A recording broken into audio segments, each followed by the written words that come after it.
Speaker पद पर हम सबको अनुशासित भी करेंगे, अनुप्रेरित भी करेंगे।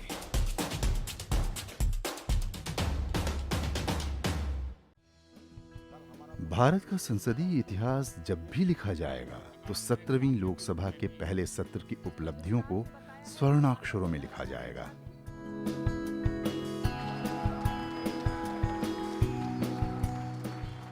उन्नीस जून 2019 को जब सदन के संचालन की कमान युवा नेतृत्व माननीय ओम बिरला के हाथों में आई तो पहले दिन से ही उनके इरादे साफ थे कि संसद में अब हंगामा नहीं, सिर्फ काम होगा। जनप्रतिनिधियों की भागीदारी ज्यादा होगी।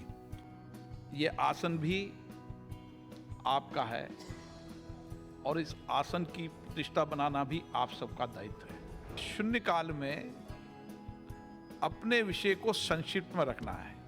19 जून 2019 से 6 अगस्त 2019 के बीच पहले सत्र में ही 125% कामकाज का नया रिकॉर्ड बना। 1952 से लेकर अभी तक का सबसे स्वर्णिम सत्र आपके सहयोग से रहा है। वो भी खोल दी जाए। इसी एक सत्र में लोकसभा में अब तक के इतिहास के सबसे ज्यादा बिल पास हुए। 36 विधेयक पारित हुए और संसद के अंदर 1992 से लेकर आज तक सबसे ज्यादा विधेयक पारित आप सबने इस संसद में किए। पहली बार ऐसा हुआ जब नए चुनकर आए 265 सांसदों में से 229 सांसदों को लोकसभा के पहले सत्र में ही बोलने का मौका मिला। 18 जुलाई 2019 को शून्यकाल के दौरान रिकॉर्ड 161 सांसदों ने अपनी बात रखी। 265 नवनिर्वाचित सदस्यों में से लगभग सभी सदस्यों को बोलने का अवसर प्राप्त हुआ, चाहे वह शून्यकाल के दौरान हो, सभा के किसी अन्य कार्य के दौरान हो। जनता के खून पसीने की कमाई का अपव्यय कम हो, इसके लिए सभी राजनीतिक दलों को सहमत कर संसद की कैंटीन की सब्सिडी भी खत्म कर दी गई। 47 वर्षों बाद 27 नवंबर 2019 को नया इतिहास रचा गया जब प्रश्नकाल की सूची में शामिल सभी 20 प्रश्न पूछे जाने का अवसर मिला और संबंधित मंत्रियों ने उनके जवाब दिए। मैं सभा को बधाई देना चाहता हूं, हम आज 20 प्रश्नकाल पूरा कर पाए। इतना ही नहीं, माननीय ओम बिरला के संचालन में प्रश्नकाल के दौरान औसतन 8 से 10 पूरक प्रश्न पूछे जाते हैं, जो पहले अधिकतम 5 हुआ करते थे। लोकसभा अध्यक्ष ओम बिरला के नेतृत्व में पर्यावरण संरक्षण और डिजिटल इंडिया को बढ़ावा देने के लिए पेपरलेस कार्य योजना भी बनाई गई और संसद में डिजिटल पेमेंट की शुरुआत की गई। संसद के अंदर प्रीपेड कार्ड पॉइंट व्यवस्था के लागू होने से समय की बचत भी हुई और पेपरलेस कामकाज से प्रिंटिंग जैसे मोटे खर्चों पर रोक भी लगी।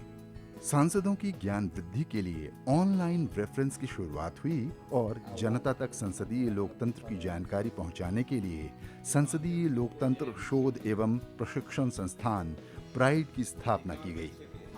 बतौर लोकसभा अध्यक्ष श्री बिरला न सिर्फ संसद के अंदर के उत्तरदायित्व को निभा रहे हैं, बल्कि भारत के साथ साथ दुनिया भर में लोकतंत्र की मजबूती के लिए कई अहम भूमिकाएं भी निभा रहे हैं। दिसंबर 2019 में देश भर की विधानसभाओं और विधान परिषदों के पीठासीन अधिकारियों की देहरादून में बैठक हुई। लोकसभा अध्यक्ष के मैत्रीपूर्ण स्वभाव और लोकतांत्रिक विचारों के प्रति विधानसभा अध्यक्षों और विधान परिषद के सभापतियों का उत्साह सहज ही देखा गया था। लखनऊ में इसी साल कॉमनवेल्थ संसदीय संघ के इंडिया रीजन की बैठक और इससे पहले बेलग्रेड में हुए अंतर्राष्ट्रीय संसदीय संघ की मीटिंग में माननीय ओम बिरला ने सबसे बड़े लोकतंत्र के तौर पर भारत की मजबूत संसदीय व्यवस्था को दुनिया के मंच पर स्थापित कराया। 26 नवंबर 2019 को 70वें संविधान दिवस के मौके पर माननीय लोकसभा अध्यक्ष ने संसद भवन के केंद्रीय कक्ष में दोनों सदनों के सांसदों को संबोधित किया। हम सब भारतवासी यदि संविधान के अनुच्छेद 51A में दिए गए मौलिक कर्तव्यों को अपने रोजमर्रा के आचरण में उतारें तो हम बहुत जल्दी एक नए भारत का निर्माण कर सकते हैं।